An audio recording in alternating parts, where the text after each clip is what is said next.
ഭരണാധികാരികൾ എന്ന് പറയുന്നത്. എന്തുകൊണ്ടായിരിക്കും മുഖ്യമന്ത്രി ആ ബോധ്യം ജനങ്ങൾക്കുണ്ട്. അത് ഒട്ടും ന്യായീകരിക്കപ്പെടേണ്ട ഒരു പ്രസ്താവനയല്ല. എത്ര ഇനി ലഘൂകരിക്കാൻ ശ്രമിച്ചാലും അതിന് വെള്ളപൂശാൻ ശ്രമിച്ചാലും അത് നടക്കാൻ പോകുന്ന കാര്യമല്ല. കേരള സമൂഹം അപ്പാടെ തള്ളിക്കളഞ്ഞ ഒരു പ്രസ്താവനയാണ് അത്. അതിനെക്കുറിച്ച് ഞാൻ നേരത്തെ പറഞ്ഞതിന് എത്ര കുറച്ച് സംസാരിക്കുന്നു അത്രയും നല്ലത്. സംസാരിക്കുന്നവൻ അതുകൊണ്ട് മോശമാവുകയുള്ളൂ. ഒരു രാജ്യം, അവിടുത്തെ ജനങ്ങൾ, അങ്ങനെയാണല്ലോ. അല്ലാതെ ഒരു പാർട്ടി എന്ന് ആ പ്രസ്താവനയിലേ ഇല്ല.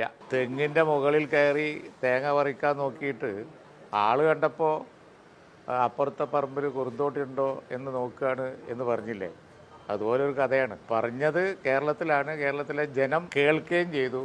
ഇനി അതിന് വ്യാഖ്യാനം കൊണ്ടൊന്നും വേറൊന്നും വരില്ല. പിന്നെ ഒരു പാർട്ടിയെക്കുറിച്ച് എന്ന് പറയുമ്പോൾ സ്വാഭാവികമായി ഞങ്ങൾ മനസ്സിലാക്കണമല്ലോ അത് ലീഗിനെ കുറിച്ചാണ് എന്നുള്ളത്.